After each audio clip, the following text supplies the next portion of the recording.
Uh, this is rough watching this. I was thinking, oh, here's gonna be a nice little parody game coming from Bethesda, and then 10 seconds later, it's a freaking mobile game. What an absolute kick to the groin this is. Ugh, why is everyone making mobile games?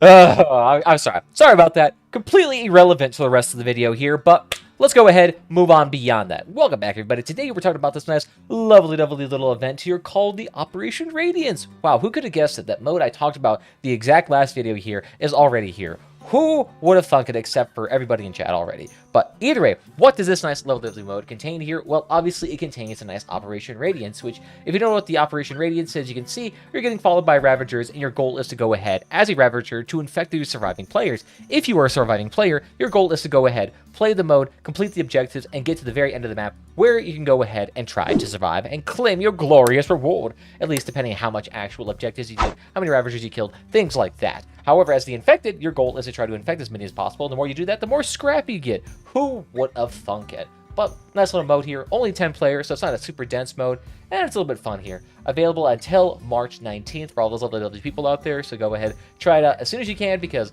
realistically, this mode is going to go away fairly quickly. Beyond that, also take in consideration that there are a few things that are not allowed in this mode. Mainly the fact you have to be between a power score of 2 to 10k. You also have to have no fuel barrels. You can't have explosive like Boom or Lancelots. You can't have the Skinner, and you can't have the Werewolf Cabin. So just a few things. Beyond that though, as a Ravager, feel free to note that you also have unlimited respawn. So just go ahead, throw yourself at them. That's how you win this game mode. Not terribly hard to do, and usually it's actually fairly easy to win as the Ravager. But if you want to go ahead and take a look at the mode in more detail, you can go ahead and play it, or you can go ahead, pause the video, and take a look at this nice, lovely screen right in front of you. Wow, who'd have guessed it? 3, 2, 1. Next thing, we got the nice lovely little rewards here for the Operation Radiance Battle Pass, which is very similar to the Battle Pass that was just released for the nice lovely Poly Lights here, which you can see has its own lovely system that goes all the way up to level 75. However, this mini season that was released for this nice lovely Operation Radiance here is much shorter, only containing a maximum of 36 levels here, which is a bit interesting for its own right. Now, to be fair, there is a free and paid version of this Battle Pass, which contains some rewards here. So, for example, the rewards here are usually things like the resource containers here, or blueprints for the Ravager vehicles inside the game mode itself. Because if you don't know, you only start off with a very small amount of blueprints, but as you progress higher in the levels here, you get access to higher tier or just different versions of Radiance blueprints or Ravager blueprints. So for example, here you get the Striga, or in this one you got the white version, which just contains different movement parts and different cabin selections. I'm not sure if this actually changes the HP, durability, or other aspects of the car, but hey, congratulations, you got plenty of options here, Void Level Up. Now, considering these cars are pretty much exclusive to the game mode itself, as soon as the game mode is up March 19th, those rewards actually disappear as well. So they're not going to be little blueprints that actually stay around indefinitely. But you can see there's quite a few actual blueprints here, some of them with actually different movement parts entirely, so a lot of these actually might handle way differently, especially in the snowy terrain found in the actual Northern Path map. So definitely very interesting. Beyond that though, there are a couple of other free resources here. So again, you get the nice strategic reserves, you get a little bit of engineer badges here, you get some free paint cans as well, like the Heavy Sky paint can here, which, hey, look at that, not too jazzy. Looks like gray. Fancy. Who would have thunk it? Beyond that, with the free Battle Pass as well, some more engineer badges, the purple military reserve ones, which also contain nice lovely uranium as well. Beyond that, we're also going to have ourselves the nice little CK for all of y'all here. So if I move my fat head, you can actually see me get a nice selection here of either 20 coins or one of the variety of CKs provided here. And you can see them right here, which I keep moving my head somehow blocking every time. But you can see, they look pretty alright. I'm not too snazzy about them, but if you guys are looking for something like this nice machine gun or the rapier skin, congratulations, there you go, enjoy. However, the real meat and potatoes here is all about that paid season, which you can tell based on this little lock icon in the top right corner. So for example here, we got ourselves a nice lovely blueprint here, which I'm not quite sure if it actually contains the actual hardware listed within it. That includes this nice lovely 2 weapons on top, which I believe is the Tempest, I believe, don't quote me on that. But the Growl here, Dunhan, the Iris, the Radiator of some sort, and then 2 or 4 wheels here. So it's not a terribly bad cabin here. You can see its power score is 3,828, with a durability of 1200, so not a terribly beefy car. However, it is very fast at clocking it at 108 kilometers an hour, so not too shabby. But yeah, great little entry car here, and if you're just starting in a cross out, sure, why not? You can pick it up. Might be able to get some use out of it. If you have to actually buy the parts for it, then I won't even care too much about that. Plenty of other good blueprints on the exhibition. Beyond that, you also get some nice lovely extra coins here, 75. Well, with the next reward here that comes paid here is a corrosive sticker, which honestly is kind of weird. This is a sticker that was available from the Founders faction at the start of the game, or start of the season, I should say, the first season. So why we're getting it again, I don't know, but it's there. Beyond that here, the next thing we get is the Argument Blueprint, which actually is a few blueprints here available in this paid tier. So you have the Argument, the Miller here. We also got the Destructor here, the Kami, and I believe the Amamari, whatever you pronounce that lovely boy. So you get a few actual blueprints here, but which is a bit interesting because if you actually look at the crafting section where you actually craft these things, they don't require nearly as many resources as traditional purple item that usually has something like a resources of a variety of parts plus a variety of resources, and usually there's some type of workbench rental rate, although I'm not quite sure if they still have that in the game, actually. Haven't crafted in a hot second. But I can see that's what it requires here, so a little bit of reduction in the cost of resources. However, it also pretty much exclusively uses things here that are not traded in very high volume to begin with, and then secondly, are also just kind of expensive to get entirely. Like, these here cannot be crafted through the normal in-game methods right now. So the only way that you can actually get these bad boys is by trading them, which makes them exceptionally expensive here. So for example here, this Kami cabin requires 3 of these arguments here and 2 of these millers, which these millers alone are selling for 1,200 coins. Holy crap.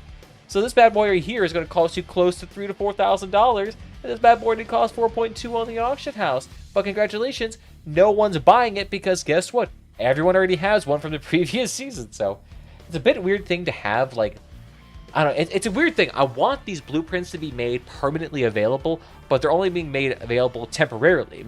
But the thing is, too, these blueprints are also underhanded by the fact that all of them require uncraftable parts that you may not have access to as well. So it also creates a situation in which you're not incentivized to craft in a sense. So it's like a weird catch-22 where you want it, but you also don't use it or ever want it because it is way too expensive to use. Weird thing. But another weird thing about this too is that the season actually contains all of these paid-for blueprints, also gives you 2 of the arguments and 2 of the millers already available right to you. So you don't really need to actually craft these bad boys unless you want to craft these destructors or these Kami cabins later on down the line. But to be fair, most of you probably already have these weapons, or in the case of Destructor, you can also probably just use the Trigger, which is pretty much just the cheaper version of this. But going out to the actual paid tier itself, you get yourself the nice lovely 100 in-game coins, the aforementioned free paint here.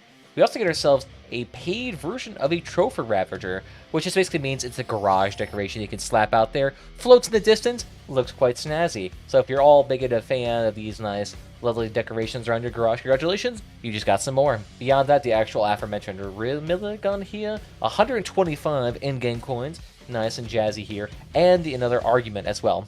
I should also quickly mention too that these arguments are not listed as untradeable or are a fused version of a previous gun. These are actually fully available guns here. They can just go ahead and just straight up trade, at least from what I understand. So it actually is possible to go ahead and get these bad boys and save yourself a bunch of moolah, or just sell it for a bunch of moolah as well, if there was actually anyone buying these, which there actually does appear to be a fair bit about buy alerts for these millers here. So yeah, look at that. A free chunk of change for y'all if you actually buy the season. So not too shabby. That actually makes these things a strangely huge value proposition because you can actually trade these things for actual in-game coins, which is funny because seasons usually try to strive away from that deflation of the market value of these weapons by making them untradeable, but kind of a weird thing. It's kind of a weird thing actually, if the more you think about it, because a lot of the reasoning why they want to make these things untradeable in other seasons is to make it so there's more incentive for you to craft later on, so that you actually make money from them. But if you just go ahead and trade season rewards around, then there's not going to be any incentive to craft. Just a thing to think about. Just a thing to think about. Beyond that, though, really the one thing here that I'm actually stoked for is this beautiful CK here for the armor tracks here. The CK Snow Whelm, which honestly loves this nice lumpy dumpy look to it. Very nautical themed here, which honestly fits very well with the previous faction here on the Polar Lights, why it's been kind of like separated out into this different mini season here is kind of beyond me. But honestly, I would almost buy this battle pass just for that CK alone, because that bad boy do look quite pretty. Beyond that, with the paid season, you also get yourself some nice lovely blueprint storage as well, and a couple of other decorations, in-game coins, and the ability to craft the kami. Which, the decorations I do appreciate, and the blueprint storage I always appreciate. I make a lot of cars, so always appreciate that. And finally, we get ourselves the nice blueprint for the Amari, which I'll never build, and what appears to be a repeat reward for the Iris, which I'm not quite sure how many times you're actually going to be able to craft this bad boy. I assume that after level 36, like, if you get to level 50, does that mean you just get many irises? Which, I mean, I guess can kind of make sense, because the irises are what makes the millers, and then those make the kamis. So in a way, if you just get super high up into the reward tiers here for this lovely boy, you can just go ahead and use that to make all these other purple legendary weapons here if you wanted to.